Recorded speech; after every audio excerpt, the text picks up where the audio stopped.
Balikan ko lang tong yung pagpalibing talaga ni former President Ferdinand Marcos Sr. noong 7 years ago na nakalilipas. So talagang confirm po ang mga Duterte ang nagpapalibing sa kanya sa libingan ng mga bayani. So bakit ko to binalikan ulit itong mga ganitong istorya? Kasi mas gusto kong nalalaman ngayon na ma-share ko din sa inyo na hindi natin pa alam kung bakit, anong dahilan na nailibing to talaga siya na dumaan nga. Nabanggit ko to sa isa kong vlog na nabanggit ko to na ilang presidente ang dumaan bago to siya nailibing.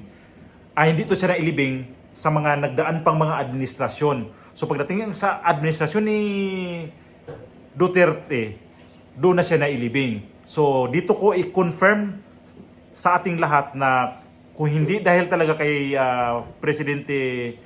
former President Duterte, hindi talaga siya mailibing sa libingan ng mga bayani. Although nabanggit pa nito ni Amy Marcos na siya pa mismo si President Duterte nagmungkahi sa Supreme Court na mailibing si dating Pangulong Marcos sa libingan ng mga bayani. So, ibig sabihin, si Duterte na ang laki ng tulong sa mga Marcos. Hindi natin pwedeng i-deny ito eh. Kasi siya mismo ang nagmungkahi sa Supreme Court na pwede ba ilibing na lang yan sa libingan ng mga bayani. Kasi ang daming nito eh, ang daming umayaw. Kasi nga diktador, ang daming nalabag din ng mga batas. Kaya, ang mga tao, ayaw nila itong ipalibing sa libingan ng mga bayani. Sa kaliwang grupo, ito rin yun ang ayaw nilang ipalibing. Ito yung mga, palagay ko yung mga CHR, yung mga human rights, kasi nga marami siyang batas dati. Ito si Marcos na nilabag din ng mga batas. So, pati human rights, parang tutol dito sa pagpalibing. So, ang ko nito, hindi lang isang beses ginawa sa pagtulong. Ako hindi ko sinabi nanunumbat. Mababanggit ko lang to dito kasi gawa nga ngayon ng sigalot ng Duterte at saka itong Marcos administration na itong Marcos administration kulang talaga sila sa tawag nito sa mga Duterte. Parang pinabayaan lang talaga nila yung mga tao. Ilagay na lang natin okay si Bongbong Marcos kaya lang nasira siya nito dahil nakontrol nga tong Kongreso ni Martin Romualdez na walang pakialam si Romualdez dito sa mga Marcos din. Kaya ito si Marcos ngayon, nagiging lutang-lutang lang yung pag-iisip nito dahil gawa na nitong wala siyang masyadong magandang direksyon sa kanyang pagka-presidente. So itong video na to mapanood natin na kumpirmado. Napanood ko to sa 24 oras pa noon at itong nagbalita pa nito, patay na din si Mike Enrique. Nagsorry ang pamilya Marcos sa pagsisekreto sa libing ng dating Pangulo. Alang-alang daw ito sa damdamin ng mga tutol. Maging ang hukbong sandata ng Pilipinas, Armed Forces of the Philippines, itinago sa publiko ang libing bilang galang daw sa hangad ng pamilya. Handa naman daw ang pamilya Marcos na bayaran yung tinatayang 1,200,000 pisong gastos ng AFP para doon sa mga helicopter na ginamit ng pamilya. Yan ang tinutukan ni Sandra Aguinaldo. Bandang 1:00 ng hapon matapos ang libing ni dating Pangulong Ferdinand Marcos, lumapag sa Villamor Air Base ang 2 military helicopter, sakay ang 3 anak at mga apo ng dating Pangulo. Kasunod nito, humarap na sa media sina Governor Amy Marcos at dating Senador Bongbong Marcos at Irene Marcos Araneta. Bilang panganay, si Amy ang nagbasa ng statement ng pamilya. Sa wakas napatupad sa araw na ito, ang huling habilin ng aking minamahal na ama, ang ating dating Pangulo Ferdinand Edralin Marcos, na maihimlay kasama ng kanyang mga kapwa-sundalo. Ako at ang aking pamilya ay taus-pusong nagpapasalamat sa inyong lahat na nagpatotoo sa karapatan niyang mahimlay sa libingan ng mga bayani. Una sa lahat, kay Pangulong Duterte na nagmungkahi nito sa Korte Suprema na kinatigan naman ang pasyang ito. At sa libo-libong nagmamahal at nagmamalasakit sa aming pamilya. Humingi ng paumanhin si Amy sa mabilisang paglilibing sa kanyang ama. Isinaalang-alang lang umano nila ang damdamin ng mga kontra. Kaya naman ako ay humihingi ng dispensa at pag-unawa na lamang ninyo sa naging pasya ng aking pamilya na gawing payak, pribado at taimtim ang paglibing sa aking ama upang hindi na masaling ang mga nagdaramdam. Matapos basahin ng statement, tahimik na lumabas ang pamilya sa kwarto at hindi na nagpaunlak ng tanong ng media. Ang Armed Forces of the Philippines na ang nagpaliwanag kung bakit ganun na lamang ang pagsisekreto sa libing. Kaya nila kami nabigyan ng short notice kasi it was part of their request to do this in private and in confidentiality. So in keeping with their wishes, which we all comply with, even if it is a request made by an ordinary soldier, we did our part. Paliwanag ni Padilla, kahapon ng alas 5 ng hapon lang sila sinabihan ng pamilya na ngayon ang libing. Madali lang naman umanong ikasa ang seguridad at seremonya kahit sa maikling panahon dahil nakalatag na ito dati pa. Ginawaran si Marcos ng military honors na akma para sa isang dating Pangulo at Commander-in-Chief ng Armed Forces of the Philippines.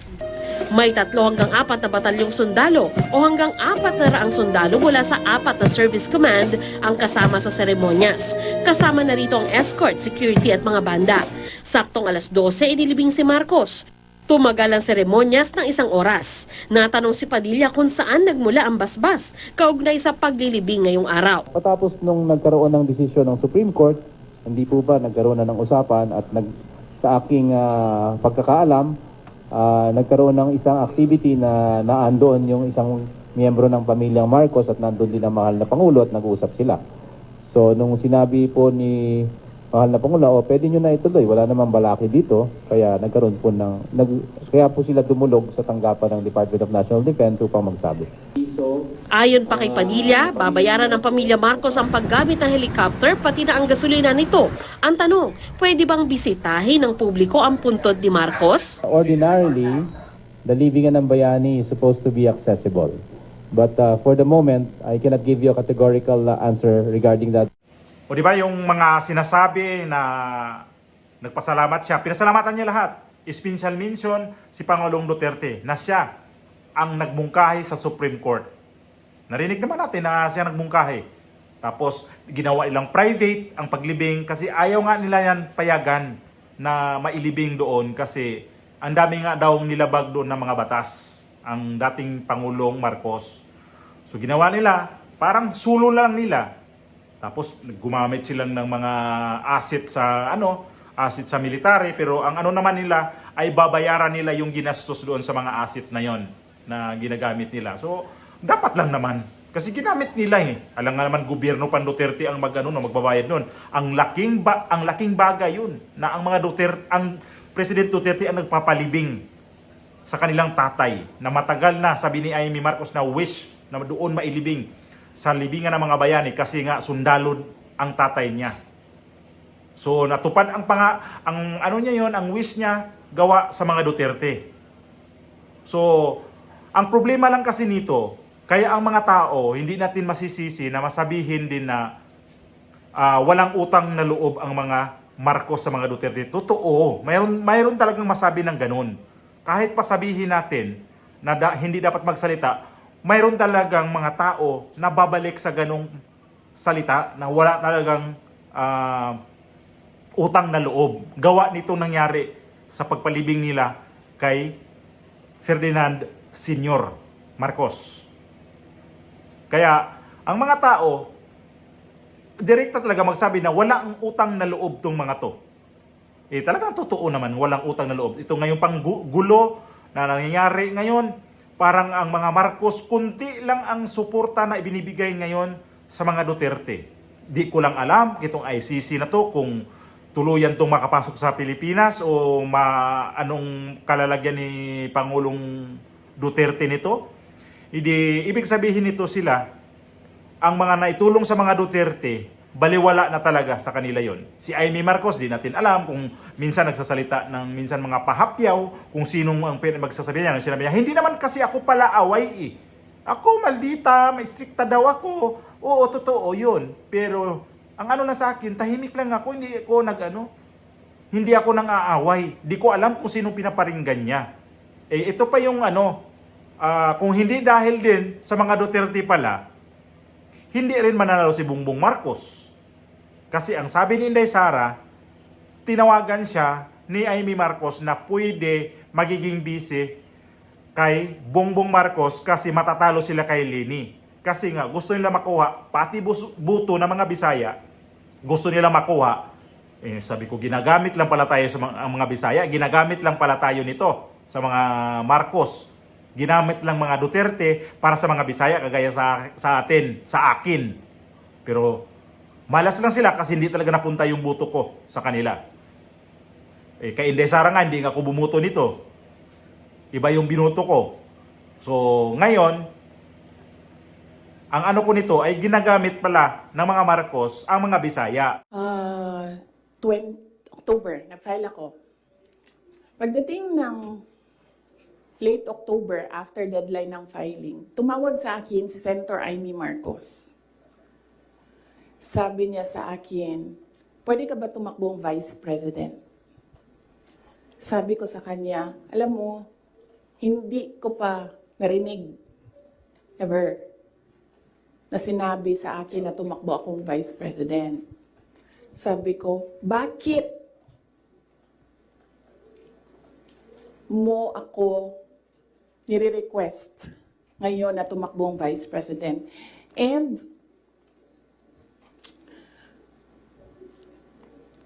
I'm happy that she was honest enough to say, kasi matatalo kami ni Leni kung hindi mo dalahin ang Bisaya. It was very straightforward. Now, it was all about winning, sinabi niya sa akin. So sabi ko sa kanya, Bisaya naman day ang ato ang giistoryahan dinhi. Ang mga Duterte para makuha nila ang boto at mananalo sa kanilang ambisyon na pagkapangulo sa Pilipinas. Ngayon, ano nang nagiging problema sa Pilipinas? Windang-windang na dahil hindi maayos ang pagdala, sa totoo lang. Hindi to na planuhan nila kung ano talaga ang magiging kahinanatnan nung nanalo sila. Logic lang to lang. Mga kababayan, logic lang to para sa akin. Na-i-share ko lang sa inyo. Panahon ng pagka-vice presidente, tumakbo to si Bongbong Marcos laban kay tumakbo to sa ticket ni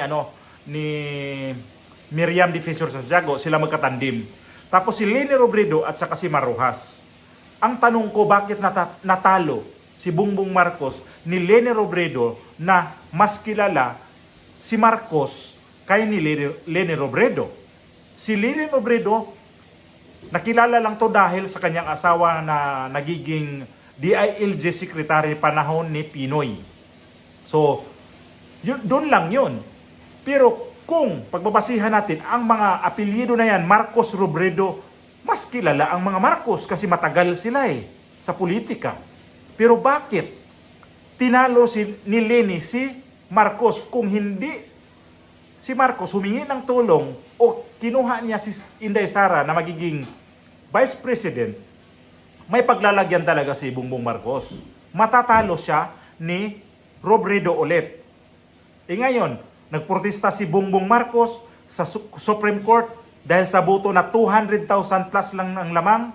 Pero ano nangyari nung nag-recount na? Lumamang pa ng malaki si Leni Robredo. O ngayon, sabihin man nila na ang nagko-comment nito iba na walang utang na loob ang mga Marcos sa mga Duterte, malaki. Malaki talaga. Nakikita ko na ngayon kasi napagdugtong na natin to. Kasi kung hindi tinulungan ni Sara Duterte to si Bongbong Marcos na magiging kandidato sila, nagtandem sila sa kanilang unity team, matatalo talaga si Bongbong Marcos. Kasi sa survey pa lang noon, talo naman talaga si Bongbong kay ni Inday Sara Duterte sa survey. Pangalawan lang siya ngayon, sabihin pa, balik-balik ta rin nyo na walang pananagutan, di natin pwede sumbatan ang mga Marcos. Bakit sila naibalik sa Malacanang? Meron tayong pwedeng isumbat sa kanila. Kasi sa ginawa nila na pangbubudol talaga sa mga Pilipino. Ako hindi ako nabudol. Kaya lang, nadamay kami sa budol nito. Ngayon, napaka-liwanag na kung sino talaga ang tumulong sa mga Marcos na makabalik sa Malacanang, na mailibing sa mga bayani ang kanilang tatay, Duterte. Lumabas na lumabas sa balita na. Ngayon, yung magko-comment nito, ang gumagawa ng mga video nito, yung kagaya sa akin, parang masama pa. Binalikan ko lang itong nangyari sa atin ngayon. Kasi sa tingin ko, ang mga Duterte, dihado sobra ngayon sa mga ginagawa ng mga Marcos. Hindi nga lang sila frontal, pero iba yung estilo nila sa panggigipit sa mga Duterte. Yung war on drugs, ang daming napatay daw na mga biktima, pero nung nagsalita yung Duterte party list, ano nangyari nun? Ang mga congressman noon, tahimik lang na parang galit dahil meron palang isang congresswoman, bata pa, na kakampi ang ating Pangulo. So hindi lahat, piyesta lahat sa mga Marcos, ha? Marami pa itong mangyayari na inaabangan ko. Marami pa itong pwedeng bantayan kasi ang sabi nga, ang gaba di magsaba. Ayan na, nag-umpisa na eh. Nag-umpisa na ngayon eh. Nag-unti-unti nang bumabalik. So, yung nanood nito na kung sino talaga ang nagpapalibing, sino napagiging presidente, mga Duterte, para sa mga Marcos sila, ang laking utang nyo na loob dito sa mga Duterte. Mga Marcos kayo dyan.